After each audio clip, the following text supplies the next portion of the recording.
warahmatullahi wabarakatuh. Perkenalkan, kami dari kelompok 6 akan menjelaskan materi tentang teori keputusan. Ada beberapa poin yang akan kami bahas.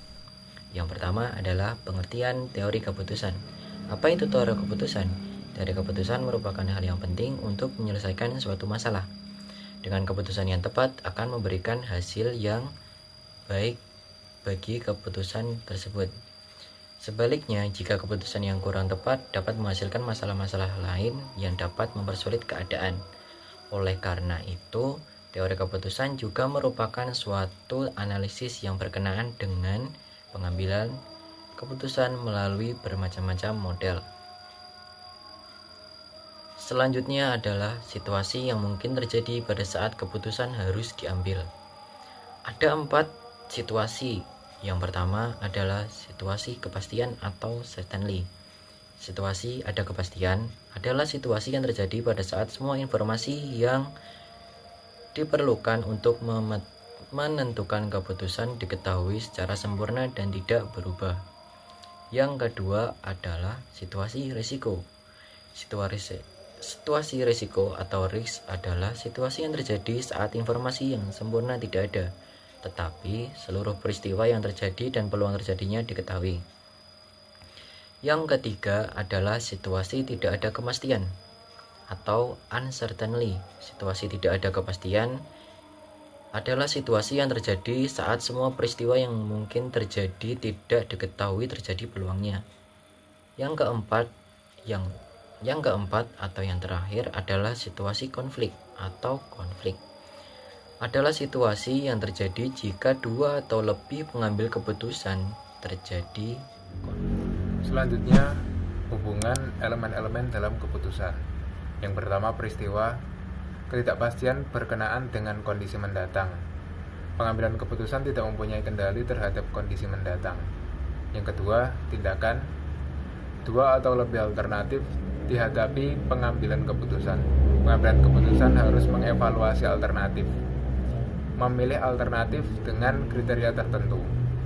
Yang ketiga, hasil. Kondisi di mana terjadi sesuai dengan diinginkan atau positif, tidak sesuai dengan yang diinginkan atau negatif, dan tidak terjadi perubahan. Selanjutnya, keputusan dalam keadaan berisiko.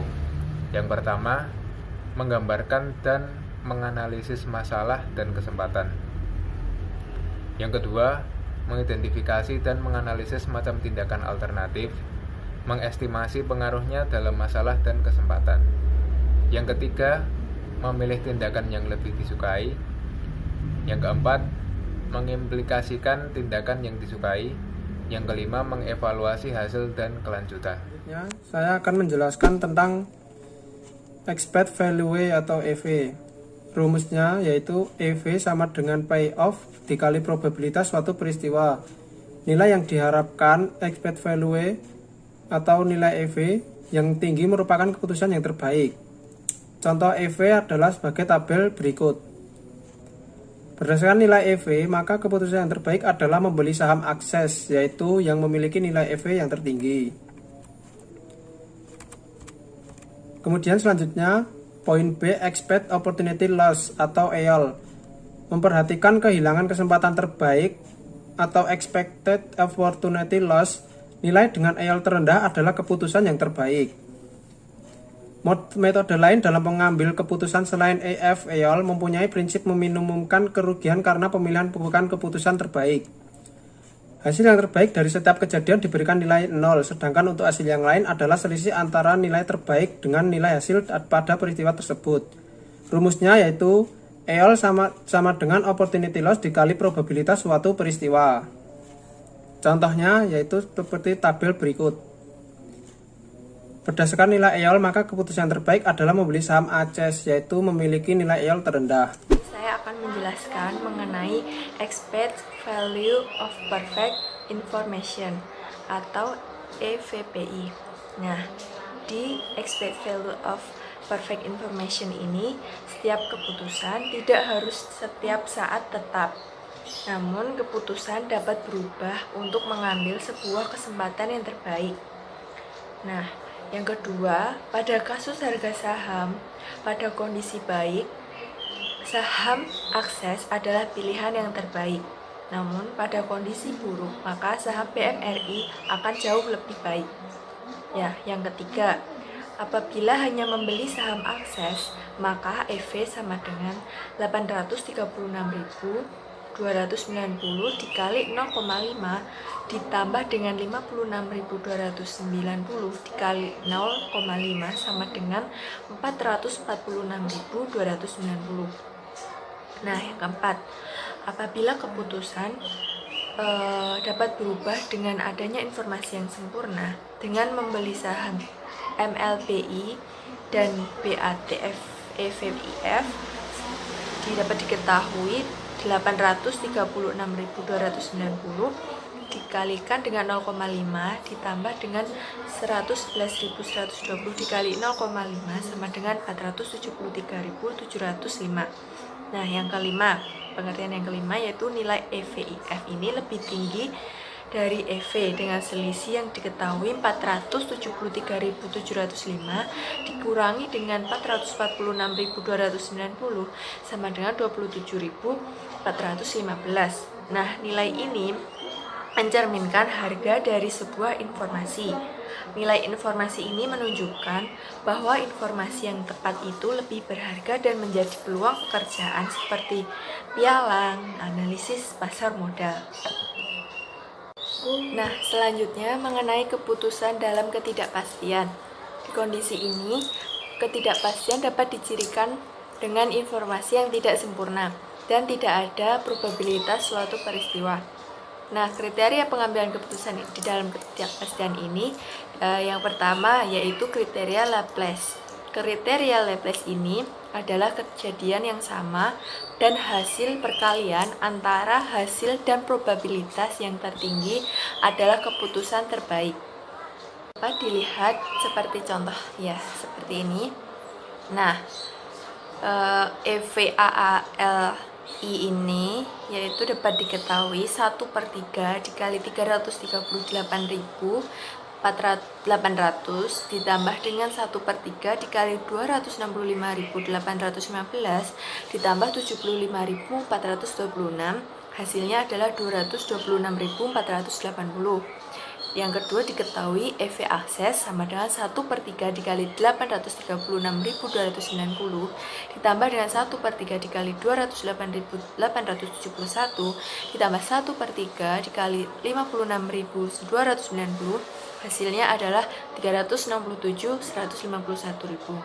Nah, yang ketiga diketahui EV BMRI sama dengan 1/3 dikali 249.172 ditambah dengan 1,3 dikali 135.697 ditambah dengan 1/3 dikali 111.120, hasilnya adalah 165.330. Nah, berdasarkan kriteria Laplace di atas ini, keputusan terbaik adalah dengan membeli saham akses. Saya akan menerangkan tentang kriteria maksimin. Kriteria maksimin yaitu kriteria berdasarkan laba minimum atau keputusan pesimistis. Contohnya seperti ini teman-teman. Berdasarkan kriteria maksimin, alternatif yang memberi nilai maksimum pada kondisi terburuk yaitu BMRI. Solusi terbaiknya yaitu membeli saham BMRI. Selanjutnya ada kriteria maksimaks. Adalah kriteria yang berdasarkan pada laba maksimum atau keputusan optimistik. Contohnya seperti ini teman-teman.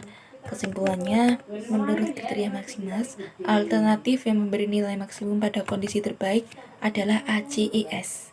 Keputusan terbaiknya yaitu membeli saham ACES.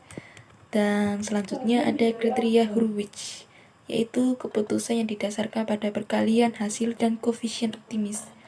Koefisien ini merupakan perpaduan antara optimis dan pesimis, dan menggunakan koefisien optimis A dan koefisien pesimisme 1 kurangi A. Koefisien ini dapat diperoleh melalui hasil penelitian atau pendekatan relatif dari data tertentu. Contohnya seperti ini teman-teman. Dan yang terakhir ada kriteria minimax regret adalah keputusan didasarkan pada nilai regret minimum. Nilai regret diperoleh dari nilai OL pada setiap kondisi dan dipilih yang maksimum. Contohnya langkah pertama yaitu mencari nilai OL. Kedua langkah yaitu memilih nilai maksimum dari nilai OL setiap keadaan. Ketiga, nilai OL minimum adalah keputusan terbaik. Yang slide ke-13, saya akan menerangkan tentang saham kondisi perekonomian. Saham nilai minimum regret maksimum untuk semua kondisi AALI 498.091, Akses 56.944, PMRI 587.118. Berdasarkan kriteria minimal regret, keputusan yang terbaik adalah membeli saham Akses, yaitu yang memiliki nilai regret terendah. Yang berikutnya ada diagram pohon keputusan teman-teman. Demikian video presentasi dari kelompok kami, kurang lebihnya saya minta maaf. Wassalamualaikum warahmatullahi wabarakatuh.